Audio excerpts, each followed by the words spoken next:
Assalamualaikum warahmatullahi wabarakatuh. Selamat pagi, salam sejahtera untuk kita semuanya. Halo anak-anak semuanya, apa kabar kalian hari ini? Senang sekali rasanya Ibu bisa bertemu lagi dengan kalian semuanya yang masih tetap berada di rumah untuk semangat belajar.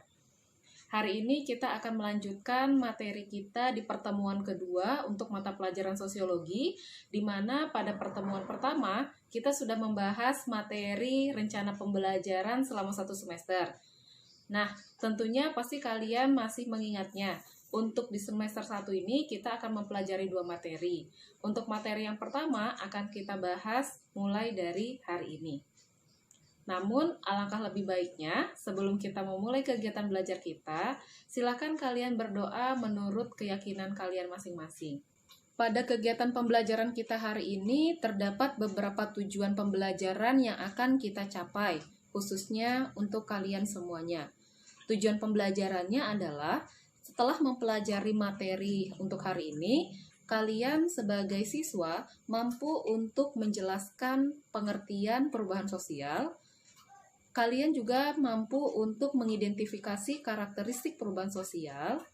Dan yang terakhir, kalian harus mampu untuk menganalisis faktor penyebab, faktor pendorong, serta faktor penghambat perubahan sosial itu sendiri. Agar tujuan pembelajaran hari ini tercapai, berikut akan Ibu jelaskan materi-materi berdasarkan tujuan pembelajaran tersebut. Baik anak-anak, sebelum Ibu memaparkan materi untuk hari ini, coba kalian analisis gambar-gambar di samping kiri Ibu ini. Oke, untuk gambar yang pertama bisa kalian lihat, di situ terdapat gambar perkembangan seseorang yang bisa kita lihat dari segi pendidikannya, mulai dari duduk di bangku SD, SMP, sampai di tingkat SMA.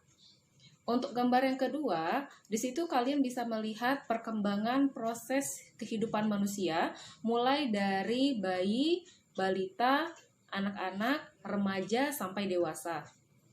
Sementara untuk gambar yang ketiga, kalian bisa lihat di situ terdapat perbedaan terhadap kegiatan belajar yang dilakukan oleh para siswa yang awalnya dilakukan melalui belajar tatap muka dan mengalami perubahan, yaitu dengan sistem belajar daring seperti kita saat ini. Untuk gambar yang keempat, itu kalian bisa melihat perbedaan gambar mengenai proses kegiatan belanja individu yang biasanya dilakukan secara konvensional atau secara langsung, sekarang sudah mengalami perbedaan, yaitu dengan cara menggunakan sistem belanja online. Nah, anak-anak Ibu, dari keempat gambar tersebut, coba kalian buat pertanyaan, apa-apa saja yang berkaitan dengan keempat gambar tersebut. Dari keempat gambar yang sudah Ibu jelaskan, di situ kalian bisa membuat satu pertanyaan yang berkaitan dengan gambar itu secara keseluruhan. Apa pertanyaannya? Pertanyaannya bisa kita buat seperti ini. Apa yang terjadi pada individu yang ada pada gambar tersebut? Nah, kalau kita mempunyai pertanyaan seperti itu, maka jawabannya jelas. Dari gambar 1 sampai gambar keempat, di situ menunjukkan adanya perubahan pada setiap individu. Perbedaannya, untuk gambar 1 dan gambar 2, itu perubahannya hanya secara fisik belaka, dan yang ketiga dan keempat, itu merupakan perubahan secara menyeluruh. Artinya bisa berdampak kepada masyarakat secara umum. Dari gambar-gambar yang sudah Ibu sampaikan tadi, maka untuk materi kita hari ini, kita akan membahas mengenai perubahan sosial. Dari judul materi perubahan sosial, maka muncul 2 pertanyaan. Apa sih perubahan sosial itu dan mengapa perubahan sosial itu harus terjadi di masyarakat? Untuk jelasnya, mari Ibu jelaskan materi perubahan sosial untuk pertemuan pertama kita kali ini. Secara sederhana, perubahan sosial itu terdiri dari 2 kata. Yang pertama itu adalah perubahan, yang artinya sesuatu yang bersifat tidak tetap. Dan yang kedua itu adalah sosial.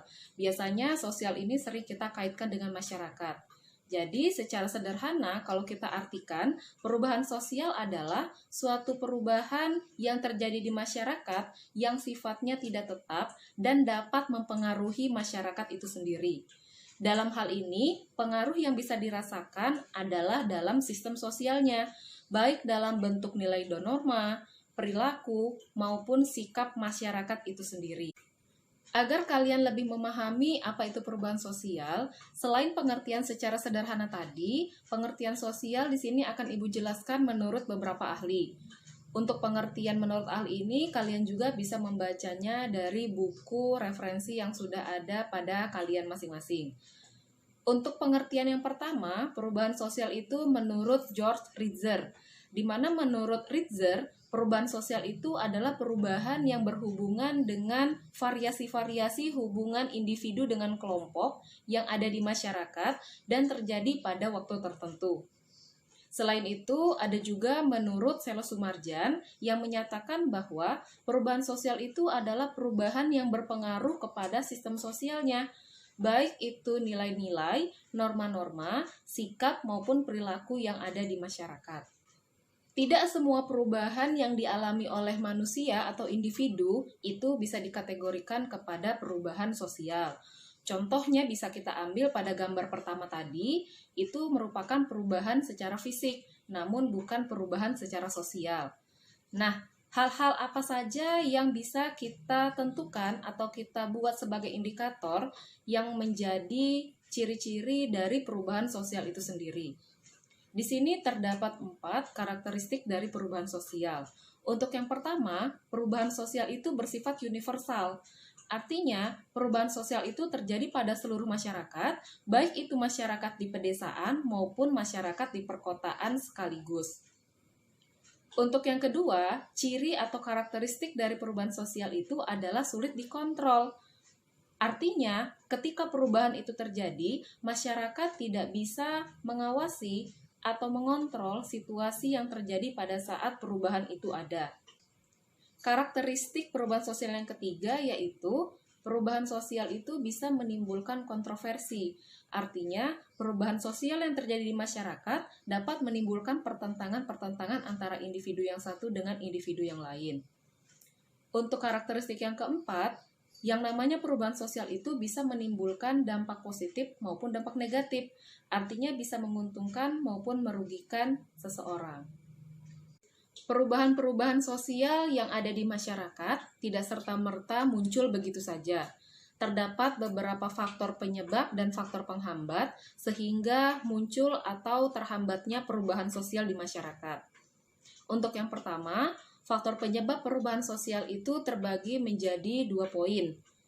Yang pertama adalah faktor penyebab yang berasal dari dalam masyarakat atau faktor internal, dan yang kedua adalah faktor yang berasal dari luar masyarakat atau faktor eksternal. Perubahan secara internal itu sendiri ada beberapa. Yang pertama yaitu perubahan jumlah penduduk, di mana kelahiran dan angka kematian pada setiap negara itu berpengaruh kepada perubahan yang terjadi di negara itu sendiri. Yang kedua, terjadinya pemberontakan atau revolusi. Kita ambil contohnya revolusi industri yang terjadi di Inggris dan revolusi Prancis, di mana akibat revolusi tersebut menyebabkan perubahan sistem tatanan sosial pada masyarakat Eropa dan masyarakat Inggris pada saat itu. Faktor yang ketiga yaitu adanya penemuan baru di dalam masyarakat. Ini bisa kita ambil contohnya perkembangan iptek yang ada di masyarakat bisa menyebabkan perubahan di kalangan masyarakat itu sendiri. Dan yang keempat, ada pertentangan atau bisa kita sebut dengan konflik, di mana konflik tersebut seperti yang sudah kita pelajari di kelas 11, konflik itu bisa menyebabkan dampak positif maupun dampak negatif. Berikutnya adalah faktor eksternal, yaitu faktor yang berasal dari luar masyarakat itu sendiri. Yang pertama adalah pengaruh dari kebudayaan asing, artinya ada kebudayaan-kebudayaan asing dari luar Indonesia yang masuk ke dalam masyarakat Indonesia itu sendiri. Kita ambil salah satu contohnya adalah kebudayaan-kebudayaan Korea yang sekarang sudah menjamur di kalangan masyarakat khususnya remaja. Untuk faktor eksternal yang kedua yaitu adanya peperangan. Kita ambil contohnya saja peperangan yang terjadi pada masa Perang Dunia Kedua, di mana akibat perang ini menimbulkan berbagai macam perubahan bagi beberapa negara yang terlibat di dalamnya. Untuk faktor eksternal yang ketiga, yaitu adanya perubahan lingkungan fisik. Untuk perubahan lingkungan fisik ini bisa kita kaitkan dengan perubahan yang terjadi karena disebabkan adanya bencana alam. Kita ambil contohnya baru-baru ini Gunung Sinabung kembali meletus dan menyemburkan larva sehingga menimbulkan adanya abu vulkanik. Akibat meletusnya Gunung Sinabung tersebut bisa menyebabkan perubahan terhadap sistem perekonomian masyarakat di Karo dan sekitarnya.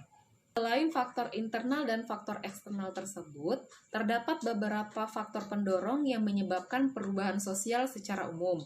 Di antaranya adalah sikap mau menerima hal-hal yang baru, toleransi, penduduk yang heterogen, sikap menghargai karya orang lain, orientasi ke masa depan, sistem pendidikan yang maju, serta sistem stratifikasi terbuka yang ada di masyarakat. Perlu kalian ketahui bahwa tidak semua masyarakat mengalami yang namanya perubahan. Terdapat beberapa faktor penghambat yang menyebabkan masyarakat sulit untuk mengalami yang perubahan. Yang pertama adalah perkembangan teknologi yang terlambat. Biasanya ini terjadi pada masyarakat yang berada di daerah pedalaman, yang sulit untuk mendapatkan akses informasi sehingga ilmu pengetahuan yang mereka terima itu akan mengalami kendala dan berbagai macam masalah. Yang kedua, kurangnya interaksi masyarakat dengan orang lain. Artinya dalam hal ini, kenapa masyarakat sulit untuk berubah? Karena masyarakat itu memiliki sifat tertutup, tidak mau menerima apa-apa saja yang berubah di lingkungan sekitarnya. Ketiga, adanya prasangka terhadap kebudayaan-kebudayaan asing. Hal ini cenderung lebih berkenaan dengan masyarakat-masyarakat yang masih memegang adat istiadat yang sangat teguh, di mana mereka mempunyai prasangka ketika kebudayaan asing masuk, kebudayaan tersebut akan melunturkan, bahkan mungkin menghilangkan kebudayaan-kebudayaan yang sudah mereka tanam sejak awal. Faktor yang keempat adalah adat istiadat dan tradisi yang sulit untuk dirubah. Ini cenderung berkenaan dengan masyarakat-masyarakat yang sampai saat ini masih memegang teguh adat dan istiadatnya. Kelima adalah adanya kepentingan yang tertanam kuat atau vested interest, di mana kepentingan-kepentingan seseorang yang sudah tertanam kuat itu akan mempengaruhi mereka untuk melakukan perubahan atau tidaknya. Faktor yang keenam, hambatan-hambatan yang bersifat ideologis. Ideologis bisa kita artikan dengan pandangan atau pola pikir. Maka dari itu, pola pikir manusia itu juga akan mempengaruhi mereka akan mengalami perubahan atau tidak. Berikutnya, yang ketujuh adalah adanya rasa ketakutan, di mana ketika perubahan itu muncul, akan menyebabkan situasi yang tidak kondusif dan akan menyebabkan perubahan-perubahan yang sifatnya negatif. Untuk faktor yang kedelapan, yaitu sikap tradisional masyarakat, di mana beberapa masyarakat khususnya di Indonesia masih bersifat tradisional sehingga sulit untuk membuat mereka mengikuti segala pola perubahan yang ada di masyarakat itu sendiri. Demikian pemaparan dari Ibu mengenai materi kita hari ini, yaitu mengenai perubahan sosial, karakteristik perubahan sosial, faktor penyebab perubahan sosial, faktor pendorong perubahan sosial, serta faktor penghambat perubahan sosial. Ibu harap kalian dapat memahami materi yang sudah Ibu jelaskan tersebut. Demikian pemaparan materi hari ini. Sekian dan terima kasih untuk kalian semuanya.